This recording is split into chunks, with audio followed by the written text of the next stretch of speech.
संसद में मानसून सत्र जारी है। विपक्ष लगातार छात्र प्रदर्शन को लेकर केंद्रीय गृह मंत्री अमित शाह के जवाब को लेकर विरोध कर रहा है, लेकिन केंद्रीय संसदीय कार्य मंत्री किरेन रिजिजू ने एक स्टेटमेंट के बाद से ऐसा माना जा रहा है कि संसद में जारी गतिरोध खत्म होने की पूरी संभावना है। केंद्रीय संसदीय कार्य मंत्री रिजिजू ने कहा कि हमने विपक्ष से कहा है कि सरकार छात्रों के प्रदर्शन जुड़े हर मुद्दे पर चर्चा को तैयार है। गृह मंत्री अमित शाह जवाब देंगे, लेकिन विपक्ष हंगामा न करे। हालांकि शाह कब बोलेंगे इसको लेकर उन्होंने जानकारी नहीं दी।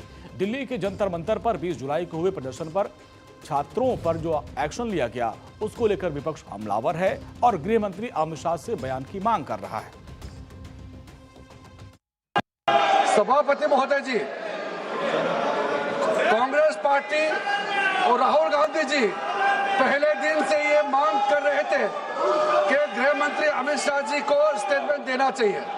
मैं बहुत साफ शब्दों से सरकार की ओर से कहना चाहता हूं, सरकार पूरा छात्र का मामले को लेकर के चर्चा के लिए तैयार है और स्टेटमेंट ही नहीं, छात्र का मामला को लेकर के पूरा चर्चा के लिए तैयार है और पूरा जवाब देने के लिए तैयार है।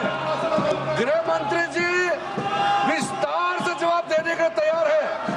मैं अनुरोध करता हूं कांग्रेस पार्टी और इनको कि गृह मंत्री जी का जवाब के समय डरना नहीं है, भागना नहीं है, पूरा सुनना पड़ेगा।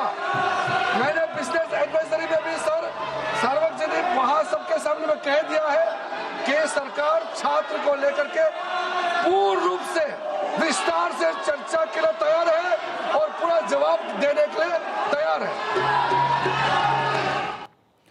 ऐसा माना जा रहा है कि रिजिजू के स्टेटमेंट देने से पहले बिजनेस एडवाइजरी कमेटी यानी बीएससी की बैठक हुई और इस बैठक में सरकार की ओर से छात्र आंदोलन के मुद्दे पर चर्चा के लिए तैयार होने की बात कही गई। हालांकि विपक्ष ने इस दौरान अयोध्या राम मंदिर चंदे में कथित अनियमितता गड़बड़ी की मांग को लेकर भी कहा कि इस पर भी चर्चा हो और गृह मंत्री जवाब दे। ऐसे में सदन में किन मुद्दों पर चर्चा होगी, इसको लेकर सरकार और विपक्ष बीच अलग अलग प्राथमिकताएं सामने आई हैं।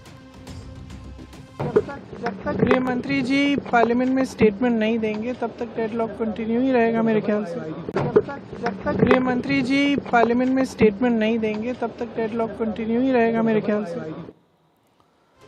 संसद का मानसून सत्र 20 जुलाई से चल रहा है। 13 अगस्त को इसका समापन है और 3 हफ्ते के दौरान लगातार हंगामे के चलते सदन की कार्यवाही बार बार स्थगित करनी पड़ी।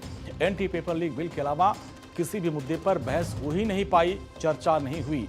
आज संसद की कार्यवाही से जुड़े 3 बड़े अपडेट भी आपको हम बताते हैं।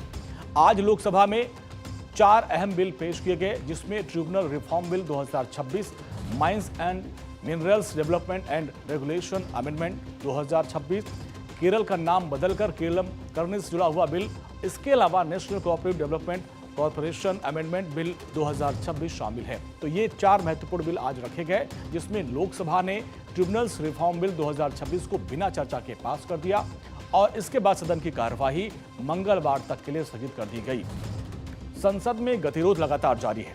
4 बिल भले ही आज लोकसभा के पटल पर पेश किए गए, लेकिन इन सब के बीच में हर किसी की नजर महिला आरक्षण बिल, परिसीमन बिल और एफसीआरए पर टिकी हुई है। माना जा रहा है कि सरकार डीएमके और एनसीपी शरद पवार जैसी पार्टियों के साधने में जुटी हुई है, जो इनके प्रावधानों का विरोध तो कर रहे हैं। हालांकि केंद्र सरकार भविष्य में संभावित समर्थकों के रूप में इनको देख रही है।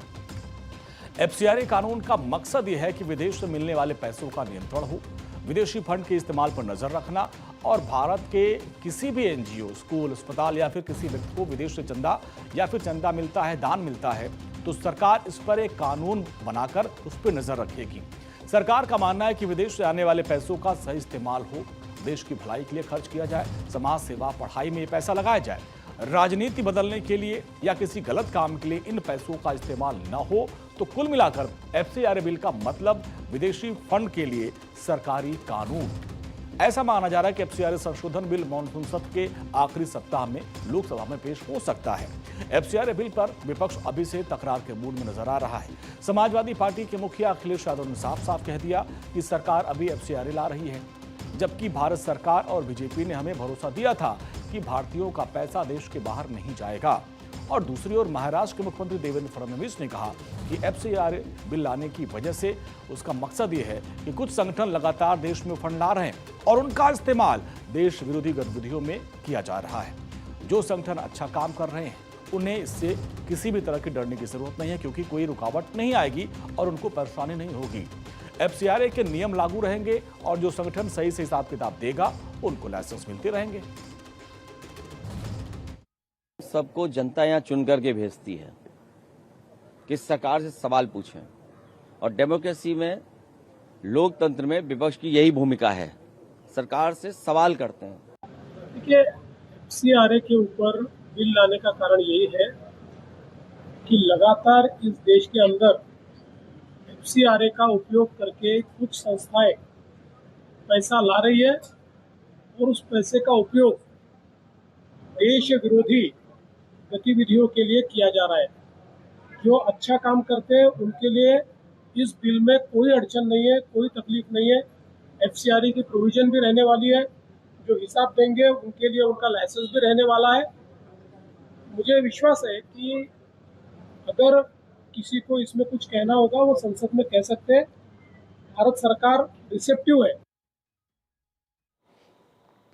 विपक्ष के हंगामे के चलते महिला आरक्षण, परसीमन और एफसीआरए बिल से जुड़े महत्वपूर्ण विधेयकों को लेकर अनिश्चितता की स्थिति अभी भी बनी हुई है। आपको बता दें कि मानसून सत्र का ये आखिरी हफ्ता है।